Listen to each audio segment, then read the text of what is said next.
What health and social care do you want? That's the question we at Llais have been asking the people of Wales. As the independent body that reflects the voices and represents the interests of people in Wales, we want to know what works, what doesn't, and what needs to change so that we can help create fairer and more balanced health and social care services for everyone. I'm Alison Thomas, Chief Executive of Llais, and today we're talking about our project, the Health and Social Care We Want, with Jenny Mushiringani Monjero and Rebecca Lithgoe from Llais. Hello, we're here today with Jenny Mushiringani Monjero and Rebecca Lithgoe from Llais. Welcome both. Thanks, Alison. Would you like to tell us a little bit about what you do in Llais? Yeah, so I'm the Public Participation and Involvement Lead at Llais and coordinate a lot of our All Wales projects, kind of bring in the voice of people across Wales together from all parts of our organisation so that we can hold those national conversations. Thank you.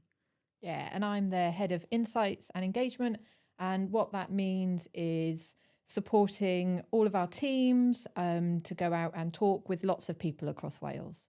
And just engage with us in as many different ways as possible, really listening to what people have to say about health and social care in Wales, and also then looking at what is it they've said, how do we get those insights out, what is that data telling us, and using that to go back and influence change. Great, thanks.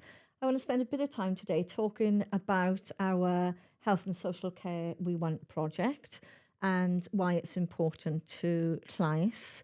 So a little bit of background, I think, is when we were hearing from people across Wales in our first few years of existence, we heard a lot from people how they weren't really clear about the rights that they had in health and social care. Yeah. We were also seeing quite a bit of indication that what they expected from their health and social care services had changed through COVID. People are very well aware of the pressures that are facing health and social care services, and that affected what they thought they could reasonably expect from those services. And of course, if you're having a conversation about rights, then the natural other side of that is responsibilities. And we hear from an awful lot of people that they value their health and social care services. They want to make the best use of those health and social care services, but actually it isn't always easy to know how best to do that. So having the right advice and support from services is really important. So we needed to do a little bit more digging to get under the skin of that a bit more. And I think that's where the Health and Social Care We Want project was born. So with that in mind, would you like to tell us a little bit more about the project and why it is so important to us at Llais?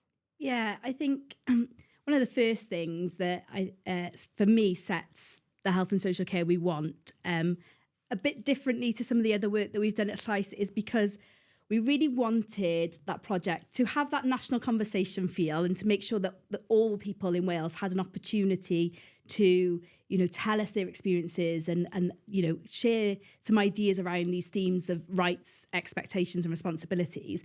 But we wanted the project to go a bit further than that. And we want to give it this real futures focused. So really giving people the opportunity to think about, okay, this is what I've experienced. This is what health and social care means to me right now. But what do I want? What do I want it to be for the future? What could it look like? I suppose giving people some permission to think differently about how their care can benefit them in a way that would help them to have independence for as long as possible across their lifespan. So making sure that we were framing the project and the way that we were speaking to people with that kind of futures focused idea, that kind of permission, those open gates for people to think big, to think differently, to almost step outside of their current experiences and to reflect on it in a different way that allowed them to start to come up with potential solutions or things that they would like to see, or even to take hold of things that have been really good and to want to advocate for more of it. So this was a chance for people not just to tell us the day in, the day out of what's going on, but to give them that opportunity to really think differently about what health and social care services could look like, but also how they could engage with those health and social care services a bit differently. And I think that's, like I said, gave this project a bit of a different feel to some of the other work that we've done at Llais over the last few years. Thanks. So that's quite a big ambition. Tell me a little bit about how we went about it and how you tackled it as a project. Yeah, so I think whenever we're approaching a national project, we're looking to hear the voices of as many people as possible, then we need to make sure that we have that offer in as many ways as possible, so that people can choose how they take part, when they take part, what that looks like for them and meets their needs. And so we really approached it from that space, thinking about, okay, we can do a survey. It's not for everybody, but surveys work. It's something that you can access in your own time. It's something that you can do in the middle of the day, the middle of the night. So having a survey is one thread in engaging with people. We wanted to make sure that we built on those conversations. In our everyday work, we're always engaging with people. We're in those communities. We're having people come into those spaces with us. So we want to ensure that continued through this project. So that really was about how we work regionally, how we work in our communities to have those opportunities present. It's also how we could support people to take part individually. So one of the things we offered was the opportunity to have a one-to-one conversation, the uptake of which was massive, completely unexpected, a really, really lovely surprise. And so it's all about having that kind of mixture of how we go about it, of how we have that on a national level to go out. And some of it also was really about having a targeted approach. So what are the communities that we don't hear from that really need those voices amplifying? Who are our connections that we've got within communities to do that? And so it was working alongside other organisations and their expertise to think about how do we maybe tailor some information, or how do we speak with groups and individuals to get those ideas forward. It's a really exciting mix of things. And I think there was a lot then from once we had come from that kind of point of view of thinking about how we wanted to design the engagement. The next part was really then about how we gave the invitation for people to be, to be able to come in and engage with us and share their stories. And so we did a lot of thinking also in terms of some of the communications and the language that we were putting out around the project, how we could get people to want to be involved and to share their experiences with us. And, that was done over a number of different kind of campaigns, whether that was in kind of printed media or social media. We set up a dedicated web page on our website so that we could drive people to a location to get all the information that they might need about the project. But one of the things I think was really key for me was that we set up a inbox, a mailbox that was for the project specific, and that allowed us to have continuous conversations with people. So somebody might have completed the survey, as Becky said, and they might have requested then to have a one-to-one conversation with us. But then after that one-to-one conversation, there was an open gate there then for people to continue. We all know sometimes when we're in these kind of environments, we say what we say, and then we go away and think, oh, I wish I'd mentioned this. I wish I'd mentioned... Having that inbox, something as simple as having a dedicated inbox where people could then send updates or other thoughts, or, they could just tap in and say, oh, actually, I haven't heard for a couple of months what's happening with the project. And we were able to really, I suppose, humanise the project, because it gave people that access to us as an organisation to be able to engage how they choose, when they choose, and to really, allow them to say what they wanted to have their say in the fullest possible way. So, it was really interesting. I think just some of those kind of more nuanced things that often we don't think about. We can think about the design of the engagement, and that absolutely is really critical in the starting point. But then I think the invitation and how we communicate those offers is also equally as important. Yeah. I think we kind of approached it almost like, how do you host a party? Yeah. It's like, and you don't host a party just by everybody just suddenly appearing in a room. It's like there's a whole set of processes that go on before that. You know, that invitation is so important because your guests know what to expect, and we need to approach an engagement in this way for this project in exactly the same way. And if we talk about rights, that feels quite big. It feels quite nebulous. It's kind of like, it's huge, you know, rights in health and social care. What does that mean? And so by really sitting in that space and really thinking about what does it mean to be part of that conversation? How do we want people to feel when they take part? We want them to feel that they're valued, that they're listened to, that something's going to happen with what people tell us. We really have to think about that language and how we design questions around rights. We can't just say, do you know what your rights are? We might well have asked that, but there has to be more to it than that. And so it comes right back. And so, yeah, like that, hosting a party, let's think about what it is. How do we want people to feel? Do we want them to be in that party, you know, and kind of energized and inspired? Do we want them to feel reflective? And all of our work is really about how do we design those hosts? Yeah. How did we do that in a way that enables us to stand out? There's an awful lot of discussion day in, day out about health and social care services in Wales, about the pressures that are facing health and social care services and what that means from people. So how did you manage to connect with people so that they were comfortable to share what they thought with us because they thought it might make a difference? I think there's something Jenny said that's really, really important there about that continuing a relationship. I think what stands out about it is that this hasn't stopped. There is no end. There isn't just, it's a question, thank you for your answer. And that's the end of that relationship. By having that inbox, by having continued conversations, that's what makes it stand out. It's not a finished conversation. We haven't come up with a solution that's going to fix the system, and that's the end of it. And I think that's really, really important, that it's about building that kind of relationship of trust. It's about letting that on go. It's about feeding back as well. And that's not to say that doesn't happen anywhere else, but I think that helps this piece of work really stand out. I think we were also really, really mindful that there is a lot of consultation, a lot of asks going on for people, you know, whether that's about health and social care. And lots of members of the public we spoke to said exactly the same thing, but I've answered these questions. I've had these discussions. Why are you not looking at the information that somebody else has got?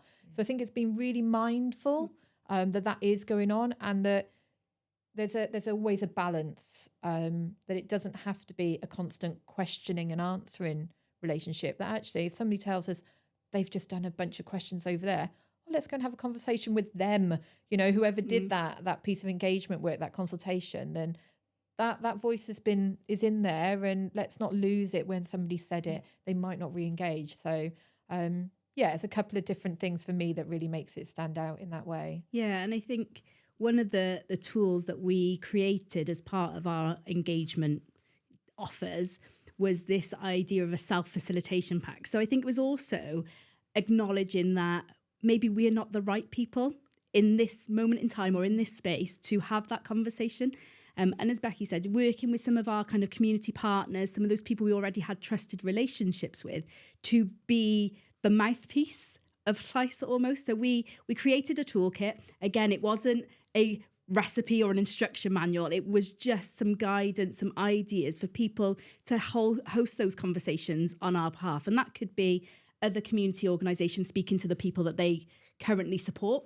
It could be somebody in their community who feel that their street or their neighbours should really be part of this. And it could be somebody as an individual taking hold of that and having those conversations. And again, by being helped to have that inbox and that kind of way of having continuous conversations with people, we were able to support other organisations to deliver that self-facilitation pack.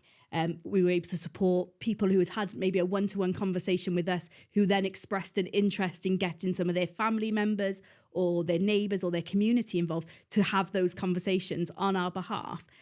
Because I think the other thing sometimes, as I said, we are not the best people. We are not best placed for a number of different reasons in that moment in time, maybe because we haven't already got that relationship, or people they don't know who we are, so how can they trust us? It's about finding those levers, those people that they can open the gate, drop the seeds of who we are and the difference that we've made previously or the work that they're aware of, so that we can help build that trusted relationship and that continued conversation moving forward. Yeah. You talked earlier about making sure that we gave the opportunity for everyone in Wales to have their say. And that's really important, isn't it, in terms of making sure that we are able to give a voice to those who are underrepresented in relation to their health and social care services. How did you go about identifying the barriers that might be present that might stop them talking to us, and how did we go about addressing some of those?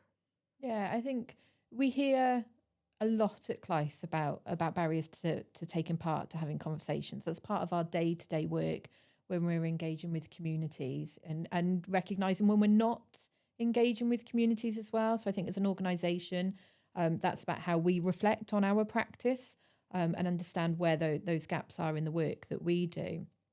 And so part of it for us is, and by no means have we got it kind of perfect. We haven't spoken to every person in Wales, and there are gaps in the work that we've done. And so part of it is about understanding where those gaps are, looking at what that might have caused that or created that, thinking about where those barriers are, speaking with our teams that are out on the ground day in, day out, and seeing what they're experiencing. And those barriers could be lots of things. It could be around the language that we're using. Again, I come back to that thing about the language of rights. It can be very, very hard to access that. So it might be some of that. So we did a lot of work on repositioning questions, having entry points for those questions. We did a lot of work around giving people the time and space as well, particularly in one-to-one conversations, setting them up as this. Usually this takes about 45 minutes, and some of the one-to-one conversations I was involved in took 2 hours. So it's about giving people the time and space that they need to get to what we want to understand. But there's so much richness that goes on even when somebody's not answering a question. Yeah. It doesn't have to look like that. Our self-facilitation toolkits were there, thinking about, how can you tailor this? This is just an idea. So that really helped. And then we had some really, really practical things like, having materials translated into other languages. So they were available in English and Cymraeg, other languages as well. We had opportunities to have things put into BSL and Braille. So thinking about what are those accessibility points. And I think importantly for overcoming barriers is really about knowing the communities and think, who are those community connectors? And not just kind of helicoptering in and thinking that we can go in there and do it, because we can't. We've got to be really, really honest about that. Just because we engage with groups every day doesn't mean that we can just put ourselves into a new space and go, yep, we know it. We've got the questions. We've made them nice and simple, and we've got them in lots of languages, and here we go. And it's like, that's not how humans work. No. And we have to really think about how do we do this in a human to human way, and not just go in to extract as much information as possible. And then I guess in other ways we try to, be in places where people are, play games, we've got speech bubbles that go out and people can complete them in that way, have activities around it. So it's not always about asking a question. It's just about being present, having some fun sometimes, and seeing what comes as part of that, and just accepting that all of that's okay, and that it's not perfect, and that's okay as well. We want to be there though. Desperately want to be there. And I think that was part of when we think about the insights and the data we gathered. We've had, Becky and we've had some really interesting conversations with some of our own staff at Llais, as well as some of our partners, about, well, how do you turn the fun stuff, the speech bubbles, the random drawings that, into actual tangible things, and I think, again, that's part of doing really good, meaningful engagement, is not to be afraid of how or what that data looks like coming back in. That's our problem to figure out, and we'll figure that out, but it's about, as we keep saying, giving people space, giving people choice so that they can, choose to join an activity or engage how they want to, but they can also choose how they feed in. And I think that's really important when we do speak to some of those people who, come from underrepresented groups. If we think about people with complex needs, with learning disabilities, with non-typical communication styles, we have to think outside the box. We have to think differently, because their voice matters. It might not look the same as other people's voices, but how they feed in is also really valuable to this national conversation. And so I think part of that was a lot of learning for us, but also empowering some of our teams then to not be afraid of what the data looks like, and to just give it to us in all those kind of raw formats, for us to unpick those insights. And I think that's one of the barriers that we can sometimes get into. And I think especially in public services and health and social care services, we can panic about those kind of things. Oh, this doesn't fit into my system. It doesn't fit into the normal way that I analyse things, so I'm going to avoid it. Whereas actually, these are real great opportunities for that more creative thinking, that, doing things differently, but also building those trusted relationships, because it's about saying, I hear you. However you want to communicate with us, I hear you, we hear you, and that's okay. So I think that was really important as part of this project. Yeah, and there's something like I started by saying about, we've got a survey. And the survey's really neat. It's dead easy to analyse, isn't it? It's dead easy. Everybody's, it's a lovely spreadsheet that comes out. It's all in nice, neat boxes.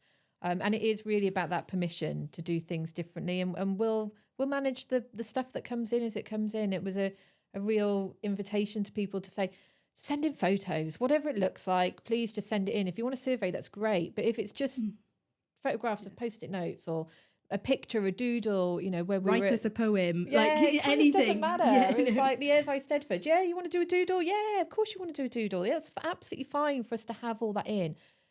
Sometimes it's about the conversation that takes place around the activity, and sometimes it's about that end product. And but we just welcome all of that, and we would hope that enables other communities and other groups of people who are underrepresented, who feel that they can't access those systems as well, and they can't make change, to actually just start that process of taking part, maybe just seeing us in a a community venue, whatever that is. It's like, we're not gonna fix it in one project. This has, and this is why this national conversation doesn't stop here, why there's so much more of it, is to continue building up that those conversations, really, and whatever they look like. They can continue to be doodles, and they can continue to be, big 2-hour conversations and focus groups and all those traditional methods that we recognise. But everything is kind of part of that mixture, and we really welcome that mixture. So quite a lot of enthusiasm, quite a lot of thinking and planning in order to give the maximum chances for people to engage with us and share their views and experiences, which are so vital, aren't they, to kind of inform in health and social care services. What did we actually hear then, and who did we actually hear from? Did it work? Where should we start? So we heard from over 2,500 people, which is fantastic. And I'm looking at Jenny to correct me. I should know the number better. It's 3,000. More 3,000. Yeah. So over 3,000 people. It's very exciting. So, and that's big in terms of, for a first national project with this range of methods and tools, and what is a relatively small team taking that forward. So that's really, really exciting that number, has crept from 10 minutes ago from 2,500 to 3,000 in that time. And it's brilliant. We're really pleased that we heard from that many people, and that's across Wales, that's across all counties, that's rural, urban communities, that's across age groups, that's across gender and across different circumstances, representing different health conditions. Carers, all sorts of people took part in that. I'm really, really pleased to see that range. Yeah, so just picking up what Becky was saying, that part of the project, we were really clear, we wanted to make sure that we were hearing from as many people as possible in Wales, and making sure we were hearing from those underrepresented voices. So we did a lot of analysis in real time, so as the project was developing. And initially, we had envisaged the listening phase of the project to end on the 30th of September. And as that date kind of crept nearer and nearer, we realised actually there's quite significant gaps of people that we really wanted to hear from, and we needed to be part of this conversation.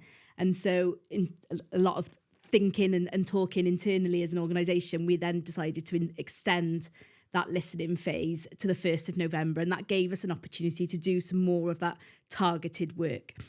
And that's where, as we've already mentioned, some more, like we extended the survey into a number of other languages, not just English and Cymraeg. And we looked at different places that we could be or spaces we could start to occupy and build, even at a professional level, some of those relationships so that they could host some of those conversations on our behalf with some of those underrepresented groups. And I think that's one of the ways that we had to really think about the project. When we think about all the people in Wales, we do need to think about all the people in Wales, as Becky has said, urban communities, rural communities, different language communities, different population groups, different people with different diagnoses and what, they might want to bring to the conversation.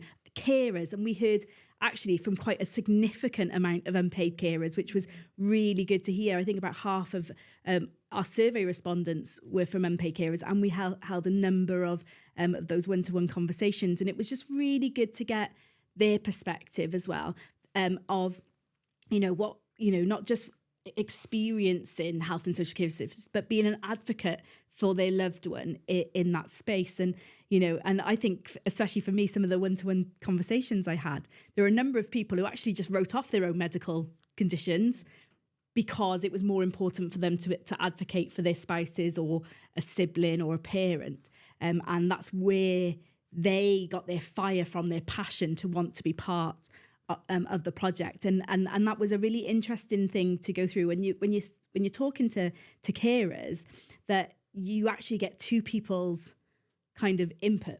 So you get that, the experience of the carer and what they're going through, but often they are the best placed person to talk about or talk on behalf of or talk with the person they care for. And so, again, the richness of data that you get from that, and that, became one of our kind of levers, I suppose, to accessing some of those underrepresented voices, especially of people with complex needs or non-typical communication methods who maybe couldn't, feed into us directly, but accessing some of their loved ones and their, those unpaid carers who could help bring that perspective into the play as well. So, it was really diverse in terms of, when we think about all the people in Wales is massive, but actually, who do we need to hear from? How can we do that?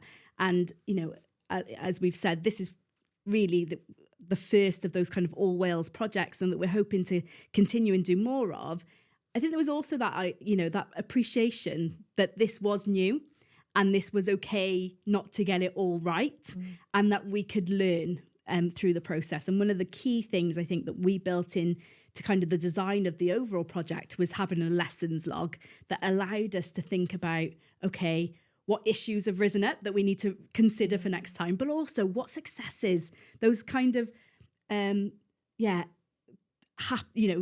just happen to happen kind of successes that we can try and harness more of going forward. And I think especially in that space of looking at underrepresented voices, making sure that when we talk about having a national conversation with the people of Wales and being as representative of the people of Wales as possible, there was a lot of those just happen to happen things that happened that we could put into the lessons log, and that we'll really try and harness for next time and build on moving forward. That's really helpful, thank you. So lots of different ways of going about it. Yeah. Plenty of time to get people to know about what we were doing and join us in their own way, in a way that meets their own needs. What did that tell us? What did we hear? What did we hear from people? We heard so much. We heard lots of individual experiences, which are, super important, and we'll be doing things with those as well. But more broadly, we heard things from people about how important it is to be listened to within services, how important it is to be valued.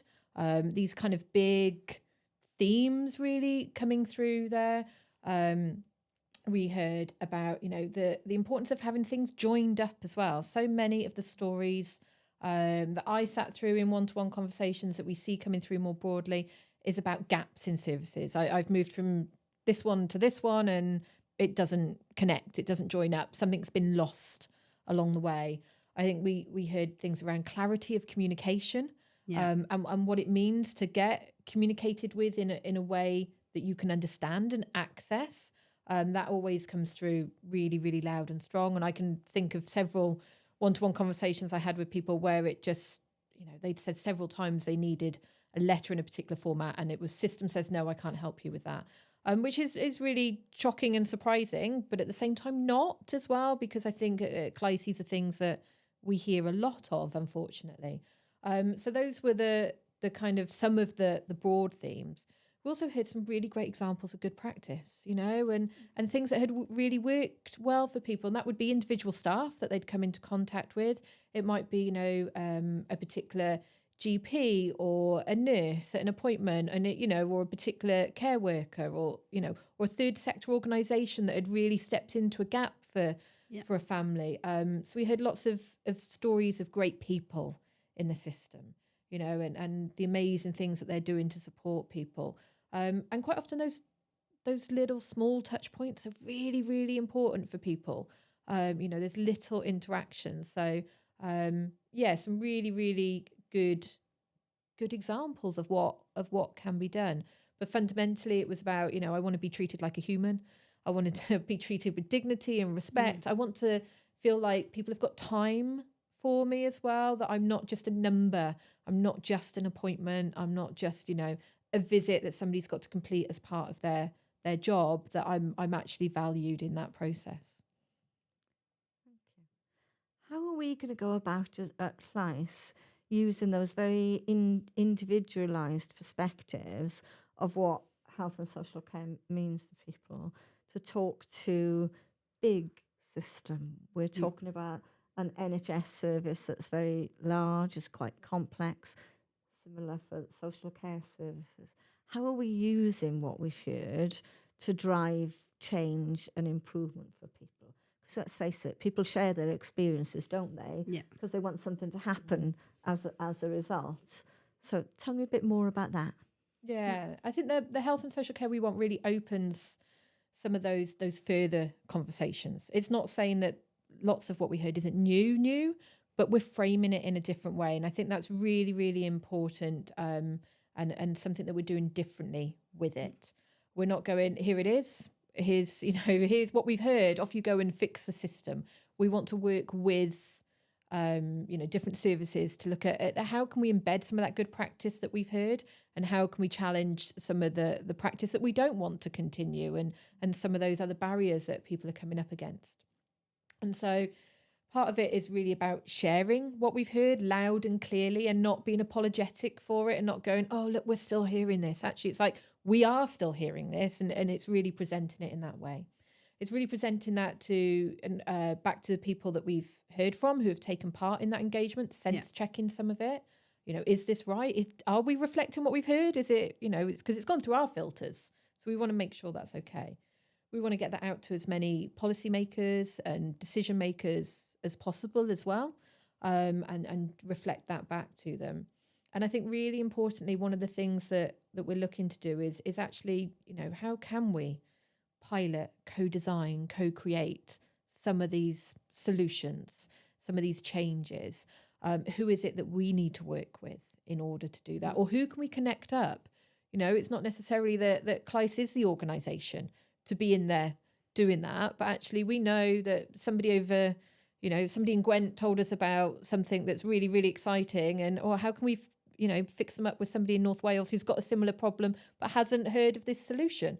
So how can we maybe connect up parties as well and share what we're hearing about other ways of working, in that kind of mishmash of data and stuff that's going on in this really complex system. I think Llais is really, really well positioned to go, we heard this over there, we've seen this.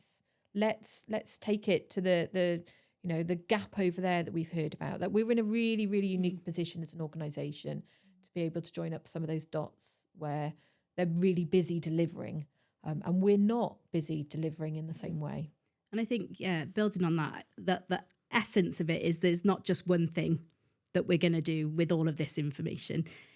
We're going to be continuing that conversation, as Becky said, and absolutely, we don't want to just deliver health boards with a list of wonderful principles and say, here we go and do this. We want to give them those kind of practical ideas for change that they can look to embed or to pilot themselves. But we also want to be part of that piloting to see if we can get it right. I think there's a part for us to play as an organisation about internalising some of those things and being a role model in that space. And how do we do that?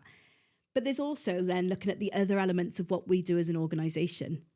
We can make representations, and absolutely, based on some of those conversations we've had, some of the things that we've heard, we will be making representations, whether at a local level, so to an individual health board or a local authority, or at a national level. If we need to make a representation to all the health boards in Wales, then I think, we need to take some of this information and we need to go ahead and do some of that, because that's who we are. That is what Llais does, and I think it's not forgetting those other elements of us as an organisation and just thinking, this is what we're going to do because this is the project. But it's about how do we, use the project to drive some of our other work as well. So I think it's going to be really interesting to see where these findings take us, and as I said, how we internalise some of that as an organisation and be prepared to be a bit of a role model or a critical friend maybe in some of those spaces to really use the voices of people in Wales to drive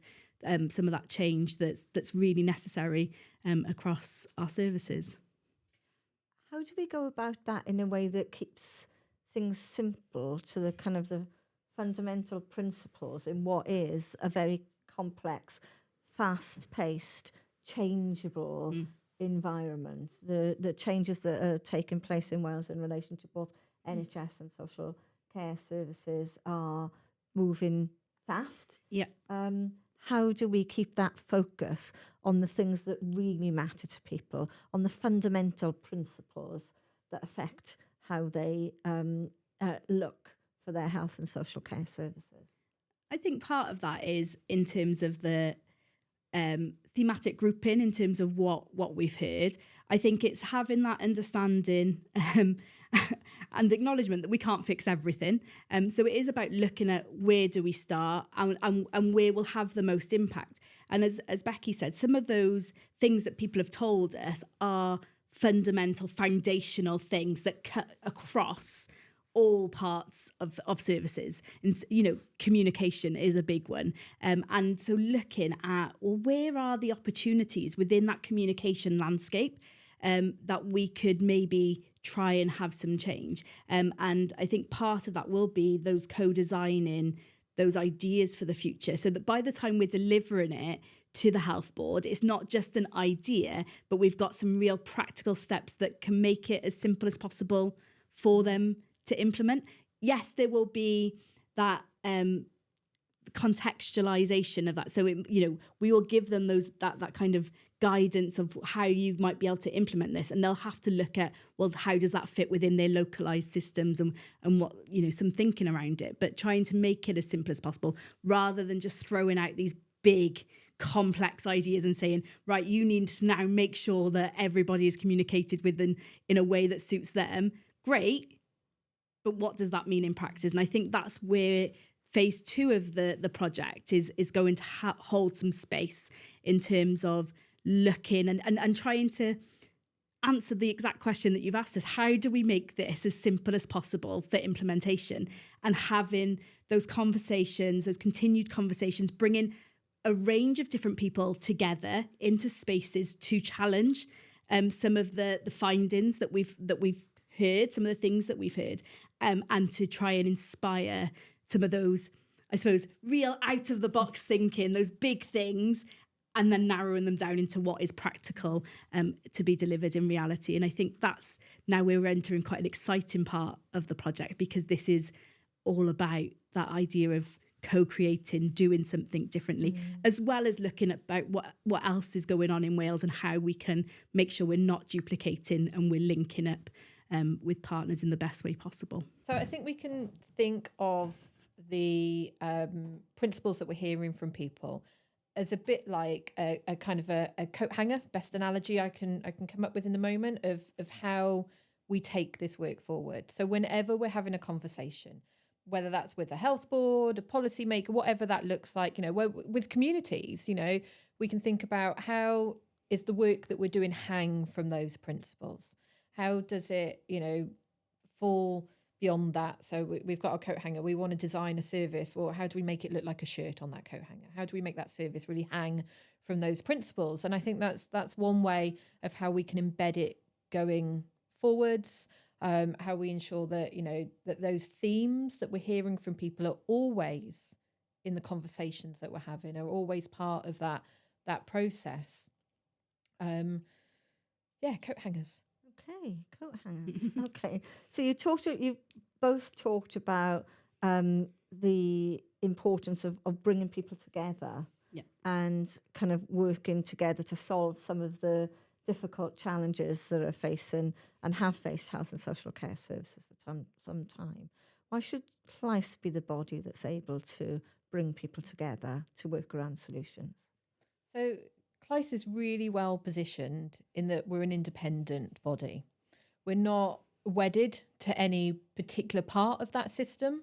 And so, that independence is absolutely key. We are there to do what is best for what people are telling us. We are that citizen voice body, and we want to ensure that citizen voices is absolutely core. And this is what we're hearing through the We Want principles. This is what, it's coming through loud and clear. We've also got that advantage that we sit across all of the system. So we're independent, and yet we're in all different parts of it, but solely there for the best interests of people in it. And that's really unusual. It's really advantageous. And it gives us that advantage of being able to see a whole, and when you're looking at a complex system, so often when you're in it, you can only see the part that you're in. You've got that really, you might have, what you think is a wide view and a wide perception, but actually it's completely contained by your experience in it. And because there's so many parts to Llais, we've got different teams in different parts with different expertise. We can see all those parts when we come together as an organisation. When we hear all those things that people are telling us, we're able to connect it up. We're able to see where that is and leverage that independence and that kind of inroad that we've got to decision makers and policy makers. So it's a really exciting position to be in as an organisation. So both of you have spent an awful lot of time asking others the health and social care they want.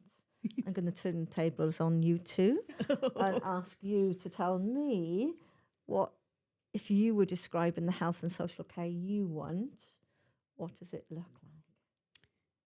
I'll go first, shall I? Okay. I suppose the health and social care I want is one that celebrates diversity and difference, so that we can truly be person-centred. I think at the essence of what we've heard, but also what I've experienced myself, is that I want to be treated as an individual, as a human. And I think services that look past a diagnosis into the context of who I am and why I might be experiencing things the way that I experience them is really important. So for me, it's that those services that really celebrate difference and diversity, so that we can be holistic in that kind of person-centred approach to health and social care is what I would like to see. It's a big question, isn't it? And I know Which you've been asking everybody else. I know. I'm just thinking, oh my goodness, I've asked this question to so many people, and I heard so many answers. The health and social care I want is one where I'm treated as a human being, not a human doing. So it's that same thing about being person-centred and not just a number. And I think for me personally, importantly to that is to know when something is or isn't going to happen. And so that if I'm waiting for treatment for something, or if I'm waiting for an appointment, I want to know when that isn't going to happen as much as is going to happen. So again, it's clear, open, honest communication, because I've got all that time where I am just being, you know, and day-to-day life happens and continues. And so I need to, I want to be a human being at the centre of it and just have some real honesty as part of that relationship. Okay, so we've talked a little bit about what we've heard and how we're going to use that to help influence health and social care services to respond to what we've heard and to work with people to drive change. How are we going to use what we've heard to look at how we carry out our own activities and how we behave as an organisation? Do you want to start? No, you can. Okay. So I think Jenny alluded to it in that piece about, you know, giving people permission to try out how to do things differently, thinking about the lessons that we've learned and really embedding through this project some reflective practice. We've, you know, come together as a project team regularly to look at what's going on, where are those gaps, and that's been something that in all kind of national projects going forward, whatever that looks like, that's a really useful way of working. We've brought in, you know, different team members from different parts of the organisation as well, so we've gathered different perspectives as doing that. And I think we can continue to do that as approach and really, you know, learn from that way. And then this idea about, you know, different ways of engaging, that it's okay to do it differently. And it's also okay if it doesn't go quite right or quite well the first time. It just means on that day it was an off day or it just didn't happen. The other things got in the way. And, you know, that could be the weather, it could be transport, whatever that looks like. There are lots of reasons why people don't take part in that moment. And we don't always know what those are. So I think it's not just going back to business as usual because you've had one not great experience. So the default isn't nobody showed up, so I'm just gonna do my survey, I'm just gonna do my emails out as normal. So it's about having that multi kind of pronged approach all the time. It's about being able to really take time to sit back and reflect and understand what is going well as what isn't going as well. How do we readjust and reposition? And just make that space as an organisation. I think it's really, really important for us all as teams to be able to not just be on that treadmill of delivery all the time. It's like, yeah, you know, we're so keen to make these changes for people. We so want to see the health and social care in Wales to have those improvements for people to get the care that they need when they need it, that we can be really busy doing. But we can't always deliver on that if we're not sitting back and understanding how we're having those conversations with people and what we're doing with what we hear so that it has real impact. We can gather it all up. We can sit it away on a spreadsheet somewhere. Actually, how do we make it impactful? And so we have to pause in order to be able to do that really, really well. So I think that's one of the big learnings going forward is it's not rushing. It's like, it's just, we can do this gently and we can be kind to ourselves as an organisation as we do it. And I think it's about embracing that flexibility. So as I said earlier, you know, the listening phase of this project was due to end on the 30th of September. And I think it's about, you know, creating an organisational culture and environment where we can say, hang on, you know, yeah, we could have finished on the 30th of September and we would have had XYZ data and, you know, that would have been perfect because it fitted into the original timeline.